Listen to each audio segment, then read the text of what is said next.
ಇವತ್ತು ಈ ಸರ್ಕಾರಕ್ಕೆ ವಿಷಯ ಕೇಳೋದು, ನೀವು 1 ವರ್ಷ ಹಿಂದೆ ಬಿಜೆಪಿಯ ಸರ್ಕಾರದ ವಿರುದ್ಧ ಭ್ರಷ್ಟಾಚಾರ 40% ಕಮಿಷನ್ ಸರ್ಕಾರ, ಎಲ್ಲ ಬೆಲೆ ಏರಿಕೆಗಳನ್ನ ಗೆಲ್ಲಿರ್ತಕ್ಕಂಥ ಸರ್ಕಾರ ಅಂತೇಳಿ ಹೋರಾಟ ಮಾಡಿ ಬಡವರಿಗೇನೋ ಒಳ್ಳೆಯ ಅನುಕೂಲಗಳನ್ನ ಮಾಡ್ತೀನಿ ಅಂತೇಳಿ ನೀವು ಅಧಿಕಾರಕ್ಕೆ ಬಂದ್ರಿ.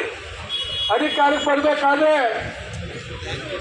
ಜನಗಳ ಮಧ್ಯಮ ವರ್ಗದವರ ತಲೆ ಮೇಲೆ ಎಲ್ಲ ತೆರಿಗೆಗಳು ಹಾಕಿ ಬಡವರಿಗೆ ನಾವು ಗ್ಯಾರಂಟಿಗಳು ಕೊಡ್ತೀವಿ ಅಂತ ಹೇಳಿ 5 ಗ್ಯಾರಂಟಿಗಳನ್ನ ಕೊಟ್ಟಿದ್ದೀರ.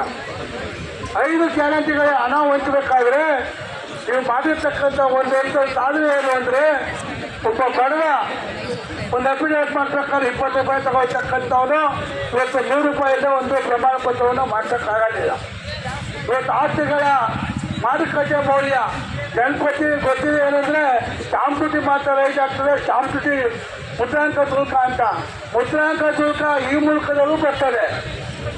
100ರಿಂದ 150% ಏರಿಕೆ ಮಾಡಿದ್ದೀರ.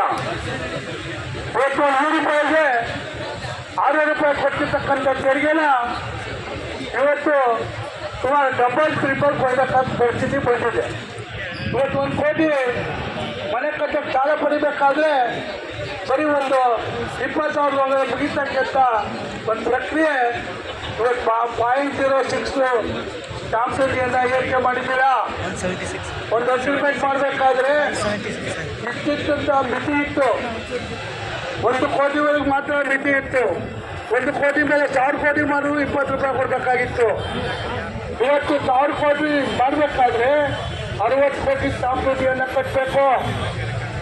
ಇವತ್ತು 10 ಕೋಟಿ ಬಂದು ಯಾವುದೋ ಸಾಲ ತೊಗೊಂಡಿದ್ದೀನಿ, 6 ಕೋಟಿ ಸ್ಟಾಂಪ್ ಡ್ಯೂಟಿಯನ್ನು ನಾನೇ ಕಟ್ಟಿದ್ದೀನಿ. ಉದಾಹರಣೆಗೆ ಹೇಳ್ತಕ್ಕಂಥದ್ದು ವೆಹಿಕಲ್ ತೆರಿಗೆ ಇರ್ಬೋದು, ಆಸ್ತಿಗಳ ತೆರಿಗೆ ಇರ್ಬೋದು, ಎಲ್ಲ ತೆರಿಗೆಗಳನ್ನ ನೀವು ಮಧ್ಯಮ ವರ್ಗದ ಮೇಲೆ ಬಡವರು ಸಹ ನಿವೇಶನಗಳನ್ನ ಕೊಂಡ್ಕೊಂಡಿದ್ದಾರೆ. ಅದನ್ನ ತೆರಿಗೆ ಹೇಳ್ತಿದ್ದೀರಾ.